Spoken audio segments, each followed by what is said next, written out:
राधे राधे मेरी YouTube family. आज आप सभी के लिए लेकर आई हूँ हमारी श्री राधा रानी की पसंद की लच्छा रबड़ी की एक आसान रेसिपी, जिसको बनाना इतना ज़्यादा आसान है कि शायद ही इतनी आसानी से कोई और मिठाई बनती हो। तो चलिए शुरू करते हैं। सबसे पहले मैंने यहाँ पर स्टील की हैवी तले वाली एक कढ़ाई ली है। इसमें मैंने डाला है 2 लीटर के जितना दूध, और ये जो दूध है ना, हमें लेना है फुल फैट वाला, यानी कि पूरा क्रीम वाला हमें दूध का इस्तेमाल करना है। क्योंकि जो रबड़ी होती है उसमें लच्छे बनते हैं, और लच्छे जब बनेंगे जब हमारे दूध के ऊपर अच्छे से मलाई आएगी और इसमें अच्छी तरीके से फैट होगा। तो फुल क्रीम वाला आपको दूध ले लेना है।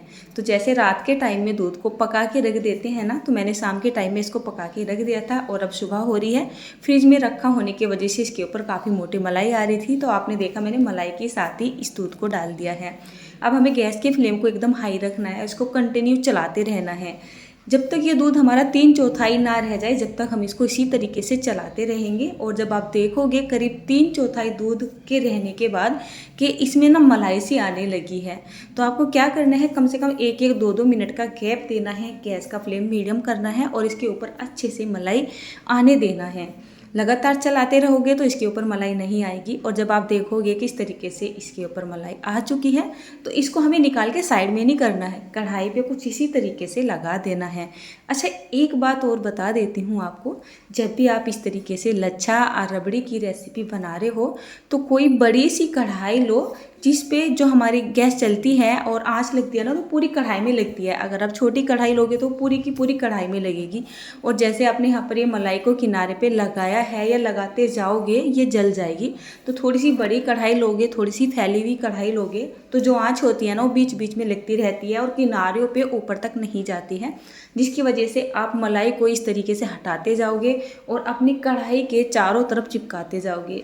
तो ये रबड़ी बनने में थोड़ा ज़्यादा टाइम लगता है। नॉर्मली अगर हम खोया वगैरह बनाते हैं तो वो काम तो जल्दी से हो जाता है, मतलब आँच को तेज़ कर दिया और फटाफट से हमने दूध को फूंक दिया और उससे मावा खोया तैयार कर लिया। लेकिन जब रबड़ी बनाई जाती है, इसमें क्या करना होता है, जब तक ये 3/4 दूध नहीं रह जाता है, आँच को एकदम हाई करके रखना होता है। और जब ये 3/4 रह जाता है, यानी कि गाढ़ा होना शुरू हो जाता है, इसके ऊपर मलाई आनी शुरू हो जाती है, तो हमें गैस का फ्लेम मीडियम टू लो के बीच में रखना होता है या मीडियम टू हाई के बीच में रखना होता है, ताकि इसके ऊपर मोटी मोटी सी मलाई आती रहे। और इस मलाई को उतार के या फिर हम किसी स्पून से इस तरीके से साइड में लगाते रहे। अब ये जो मलाई है ना, इसी से हमारी रबड़ी में बहुत ही अच्छे से लच्छे बनेंगे।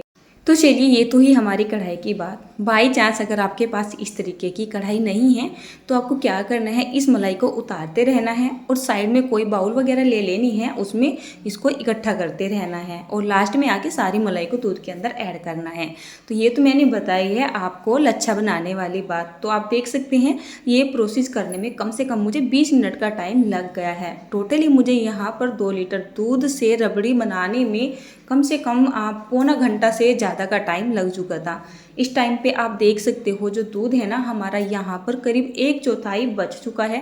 साथ ही साथ इसका कलर ऑटोमेटिक ही पीलेपन में आ चुका है, क्योंकि जब धीमी आंच पे दूध को पकाया जाता है ना, तो उसका कलर ऑटोमेटिक ही केसरी कलर में ढलने लगता है। तो यहाँ पर देखिए, जैसे दूध हमारा गाढ़ा गाढ़ा सा आपको दिखाई देने लगे, आप चाहते हैं इसको और पीले से कलर में बनाना या केसरी फ्लेवर में बनाना, तो आपको यहाँ पर केसर के धागे वगैरह डाल लेने हैं। वो इच्छा है आपकी, पर मुझे तो केसर का टेस्ट बिल्कुल भी अच्छा नहीं लगता है। अब इसमें मीठे की बारी आती है ना, तो हमें क्या करना है, यहाँ पर 2 मुट्ठी चीनी डालनी है, बस इससे ज़्यादा चीनी नहीं डालनी है। ये रबड़ी बहुत ज़्यादा मीठी अच्छी नहीं लगती है, क्योंकि दूध में अपने आप में एक अलग ही मिठास होता है। कुछ लोग तो इसको बिना मीठे के बनाना भी पसंद करते हैं, पर मैंने यहाँ पर 2 मुट्ठी के जितनी चीनी डाल दी है। आप मिश्री भी डाल सकते हैं। उसके बाद क्या करना है, ये जितनी भी मलाई हमने साइड में लगाई थी, इसको इस तरीके से चलाते रहना है और साइड की जो मलाई है यानी खुरचन है, इसको छुटाते रहना है। कम से कम 10 मिनट के लिए हमें ये प्रोसेस करना है। गैस का फ्लेम मीडियम टू लो के बीच में रखना है, हाई नहीं करना है, नहीं तो जो दूध है ना एकदम से बहुत ज़्यादा गाढ़ा हो जाएगा और एकदम ही खोए की तरह दिखाई देने लगेगा। जब आप इस तरीके से चलाते रहोगे, ऑटोमेटिकली जो हमारी मलाई थी वो लच्छों के रूप में जो है डाइवर्ट होना शुरू हो जाएगी। यानी आप देखोगे जो हमारी मलाई है वो अच्छे से मतलब मिक्स हो चुकी है, लेकिन एक उसमें लच्छे लच्छे से आपको नज़र आ रहे हैं।